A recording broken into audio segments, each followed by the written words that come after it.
हर बार नागपंचमी पर नाग को दूध पिलाने का रिवाज भारत में पुरातन काल से चला आ रहा है। लेकिन क्या आप जानते हैं कि नाग को दूध पिलाने से आप पुण्य नहीं, बहुत बड़ा पाप करते हैं। नाग के लिए यह दूध जहर बन जाता है। सिर्फ एक ऋषि मुनि के छोटी सी गलती के कारण आज नाग बेमौत मारे जाते हैं। नमस्कार दोस्तों, आपका एक बार फिर से happy life by Krishna channel में बहुत बहुत स्वागत है।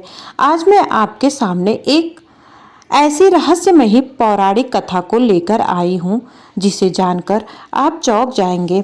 आज की जो कथा है वो बहुत ही प्रेरणादायक है। कथा शुरू करने से पहले आपसे विनम्र निवेदन है कि कथा को बीच में छोड़कर न जाइएगा। शास्त्रों में कहा गया है कि छोड़ी गई कथा दुख और पाप का कारण बनती है, इसलिए इसे अंत तक अवश्य सुनें। और अगर ये कथा आपको अच्छी लगे तो एक लाइक, शेयर और सब्सक्राइब जरूर करिएगा और कमेंट में ओम नमः शिवाय लिखकर समर्थन करिएगा। तो आइए आज नाग देवता के बारे में जानते हैं। जन्मेजय का नागदाह यज्ञ भारतीय पौराणिक कथाओं का एक महत्वपूर्ण प्रसंग है। यह कथा महाभारत के बाद के काल की है। राजा परीक्षित अर्जुन के पुत्र अभिमन्यु और उत्तरा के पुत्र थे। महाभारत युद्ध के बाद और पांचों पांडवों के शासन के बाद परीक्षित हस्तिनापुर के राजा बने। एक दिन राजा शिकार के लिए जंगल गए, जहां उन्हें बहुत तेज प्यास लगी। वे उसी जंगल में समीक ऋषि के आश्रम में गए, जो उस समय ध्यान में लीन थे। राजा ने पानी के लिए आवाज लगाई। राजा के मुकुट में कलयुग के बैठे होने की वजह से राजा परीक्षित को लगा कि ऋषि ध्यान में होने का नाटक कर उनका अपमान कर रहे हैं। वे क्रोधित हो गए और ऋषि समीक के गले में मरा हुआ सांप डाल दिया। उसी समय नदी से स्नान कर लौट रहे ऋषि समीक के पुत्र श्रृंगी ऋषि ने जब पिता के गले में मरा सांप देखा तो वे क्षुब्ध हो उठे। उन्होंने कमंडल से अपनी अंजलि में जल लेकर उसे मंत्रों से अभिमंत्रित किया और राजा परीक्षित को यह श्राप दे दिया, तुझे आज से 7वें दिन तक्षक नाग डसेगा।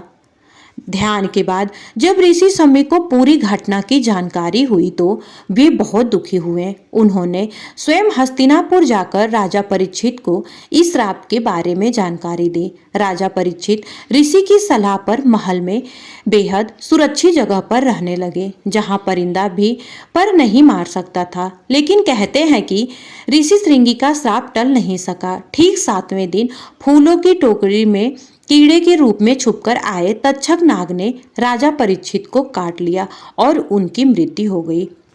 दोस्तों, जब राजा परीक्षित के सबसे छोटे पुत्र जन्मेजय को अपने पिता की मृत्यु का कारण पता चला तो वह दुखी होने के साथ साथ बहुत क्रोधित हो उठा।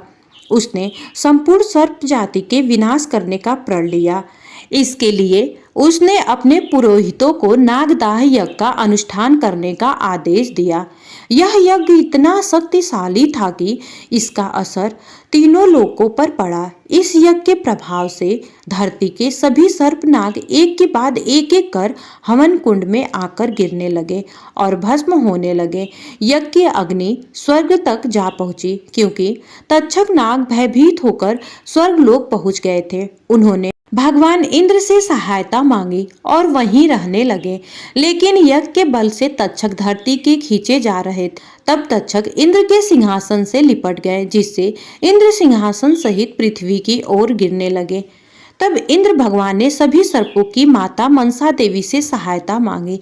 तब माता मनसा देवी के पुत्र प्रतापी पुत्र आस्तिक मुनि ने यज्ञ स्थान पर पहुंचकर यज्ञ की अग्नि में गिरते हुए तक्षक को अपने तपोबल से आकाश में ही रोक दिया। इसके बाद आस्तिक मुनि ने बहुत विनम्र शब्दों में राजा जन्मेजय नागदाह यज्ञ बंद करने के लिए समझाया। उन्होंने जन्मेजय को कहा, हे राजन, सभी सर्पों और नागों को नष्ट करना पाप है और इससे संसार में असंतुलन पैदा होगा। स्वयं पृथ्वी इससे नष्ट हो जाएगी। आस्तिक मुनि की कोमल और विनम्र वाणी और उनके तपोबल से राजा बहुत प्रभावित हुए और वे यज्ञ रोक देने पर सहमत हो गए।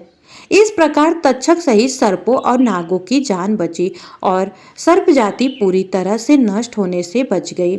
आस्तिक मुनि के प्रयास और संकल्प से नाग और सांप तो बच गए, लेकिन इसके बदले में सर्पराज वासुकी को सभी सर्पों की ओर से यह वचन देना पड़ा था कि जो मनुष्य सांप को देखने के बाद आस्तिक मुनि के नाम का स्मरण करेगा उसको कोई सर्प से भय नहीं होगा। लेकिन जो यज्ञ में नाग आधे जले हुए थे उनको भी आस्तिक मुनि ने बचाने के लिए गाय के कच्चे दूध का उपयोग किया। गाय का कच्चा दूध नागों के ऊपर गिराया जिससे जले हुए नाग भी बच गए। इसी परंपरा को आज लोग गलत तरीके से अपनाते हैं। वो लोग नागपंचमी के दिन नागों को दूध पिलाते हैं। नागों को दूध पिलाना जहर है। यही कारण है कि ऋषि मुनि की एक छोटी गलती के कारण आज लोग इस परंपरा को गलत तरीके से ले रहे हैं। नागों को दूध नहीं पिलाना चाहिए। अगर आप नागों को दूध देना ही चाहते हैं तो नाग के ऊपर दूध चढ़ाएं, ना कि उनको पिलाएं। तो आपको मेरी ये जानकारी कैसी लगी कमेंट में ओम नमः शिवाय लिखकर जरूर बताइएगा। धन्यवाद।